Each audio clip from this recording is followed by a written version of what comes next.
Right, we've been to the living room, we've trawled the high street, but now we need to talk about what we looked like and what we sounded like.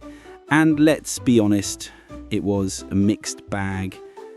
This was the decade of big hair, big shoulder pads, and big, noisy statements. The Sony Walkman. This changed everything.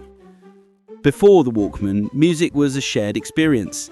It was on the radio in the kitchen or on the family record player. It wasn't yours. And then came this little magic box. The first time you clipped that chunky cassette player to your belt, put on those iconic bright orange foam headphones and pressed play, it was freedom. Suddenly, the boring bus ride to school became the opening scene of your own personal movie. The world had a soundtrack, and you were the director. Of course, it was brilliantly rubbish. The batteries lasted about 3 hours, the tapes would get chewed up, you'd spend half your time with a pencil, manually rewinding a cassette to save battery. But none of that mattered. You could carry music in your pocket. You were the coolest person on the planet. 13. Smash Hits Magazine. So, what music were you listening to on that Walkman? Whatever Smash Hits told you to. This wasn't just a magazine, it was the pop culture Bible. You'd buy it every fortnight and immediately flip to the back to read the lyrics. This was the only way to find out what on earth they were actually singing. Spoiler, the lyrics were often wrong anyway. It was cheeky, it was irreverent, and it never took itself seriously. It was packed with glossy posters of Duran Duran and Madonna that you'd meticulously blue-tack to your bedroom wall. Smash Hits didn't just report on pop stars, it made them. Reading it felt like you were part of an exclusive, very sarcastic club. 14. The Shell Suit. And what were you wearing while listening to your Walkman and reading Smash Hits? God help us, the shell suit. There is no logical explanation for the shell suit. It was, essentially, a brightly coloured waterproof tracksuit that you wore even when it wasn't raining, and you definitely weren't doing sports. They were made of a shiny, swishy nylon material.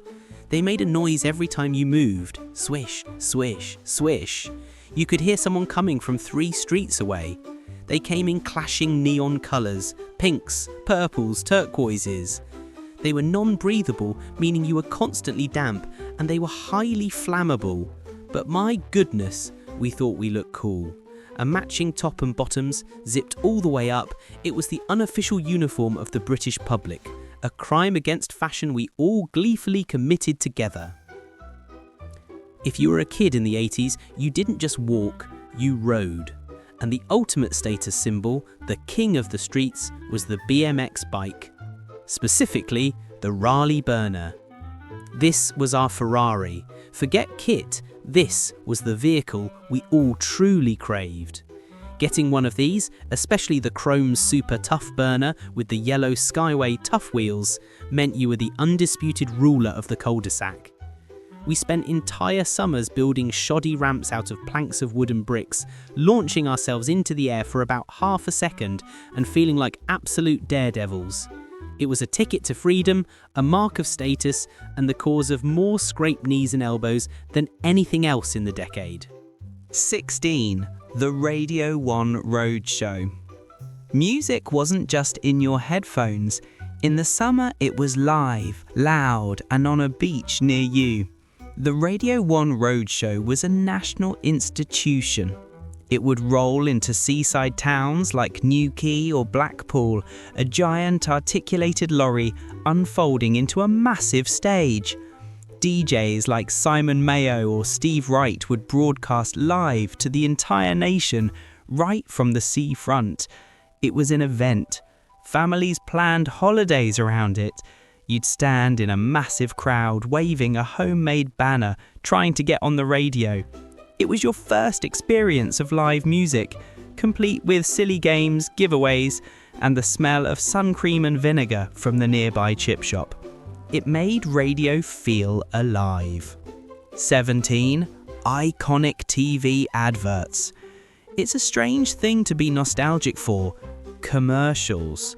But 80s British telly ads weren't just ads, they were miniature films, they were earworms, they were part of our national soundtrack. The Milky Way is coming. A finger of fudge is just enough. For mash, get smash. They were short, they were catchy, and they were weirdly brilliant. You can probably still sing a dozen of them right now, even if you haven't heard them in 30 years. You'd sing them in the playground, you'd quote them to your friends. They were so memorable, they've become part of our collective memory long after the products themselves have vanished.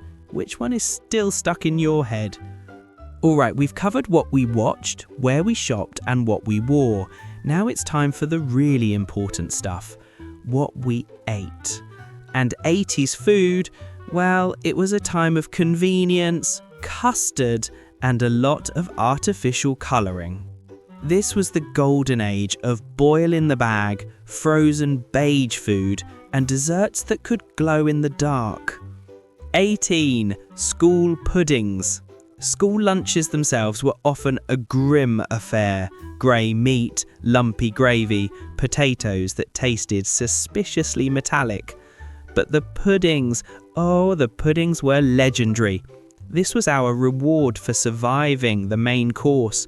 We're talking about jam roly-poly, a suet sponge so dense it could absorb a black hole, swimming in a lake of bright yellow custard. We had cornflake tart, chocolate sponge with pink custard, or mint green custard.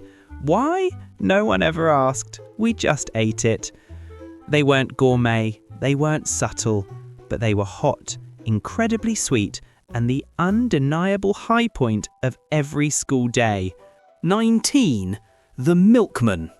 Long before you could pop to the shop at 11 p.m, your milk was delivered by a ghost. You'd wake up to the sound, the gentle hum of an electric milk float, and the signature clink, clink, clink of glass bottles on your doorstep. The milkman was a silent guardian of the suburbs. The milk arrived before sunrise, sealed with a simple foil top. Silver was for whole milk, red for semi-skimmed. It was part of the rhythm of life. You'd bring in the cold bottles, peel back the foil, and the birds, usually a blue tit, had already pecked a hole in the top to steal the cream. It was a daily battle we almost always lost. 20. The soda stream. In the 80s, fizzy drinks weren't just bought, they were manufactured in your own kitchen. The soda stream was a badge of honour on the kitchen counter. It promised endless supply of bubbly pop right from your own tap. The ritual was magnificent. You'd fill the special bottle, lock it into the machine, and then get busy with the fizzy. You'd press the button and that satisfying deafening pfft noise would fill the house. The reality, of course, was that the gas cylinders ran out constantly, and the syrups, oh, the syrups, they didn't quite taste like cola or orangeade. They tasted like red flavour or brown flavour, a strange chemical sweetness that was both wrong and wonderful. We've eaten our fill of synthetic desserts and lava-hot pancakes, but the 80s wasn't just about stuff. It was about the experience of being a kid. And in the 80s, being a kid was a whole different world. A world with no supervision, no internet, and some very questionable television. This was a time when kids were left to their own devices. We were chucked out of the house after breakfast and told not to come back until tea time. 22. Saturday morning TV. Tiswas versus Swap Shop. Saturday morning was sacred, and you had to choose your tribe. Were you a Swap Shop kid?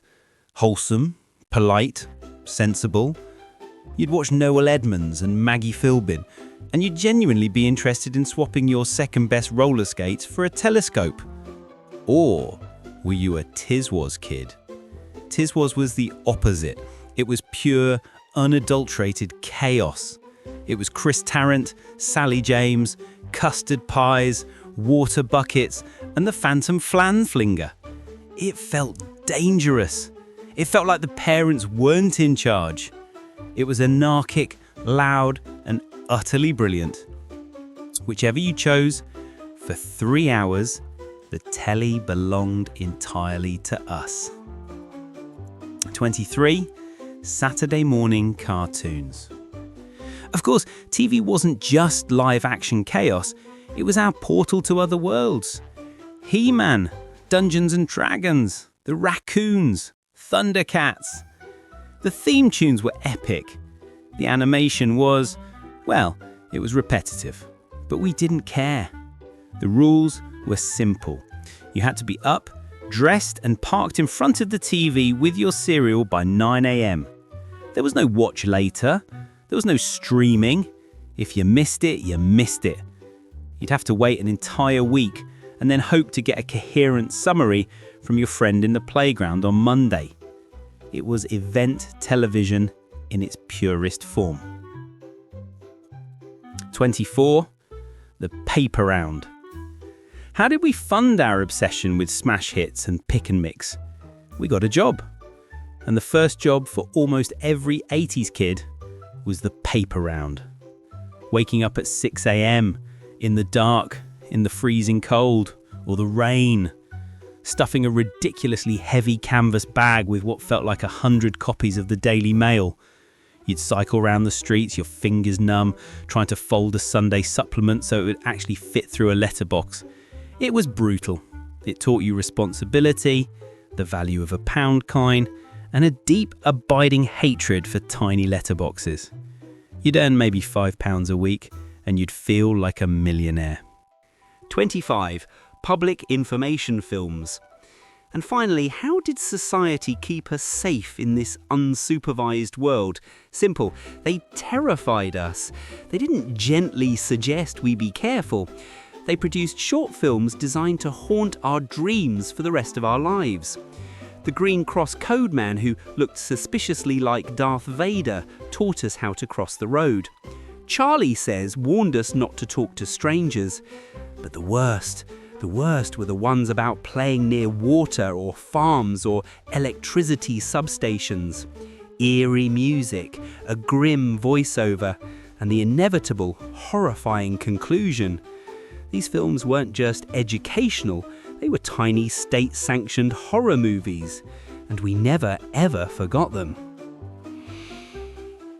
And exhale. The ZX Spectrum, Woolies Pick and Mix, the swish of a shell suit, the terror of a public information film. It's easy to look back and laugh at how utterly strange it all was, how inconvenient, how slow, how brilliantly rubbish. These weren't just things. They were the texture of our childhood. They were the shared experiences that shaped us. We were the generation that waited 10 minutes for a game to load. And we were the last generation to know a world before a screen was in every single pocket. And maybe that's why we miss it. Not just the stuff, but the waiting, the effort, the shared real-world rituals that, without us even noticing, just faded away. I'm sure I've missed something.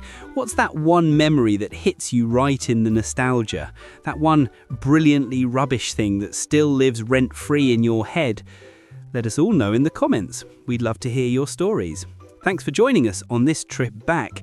Until next time, stay nostalgic.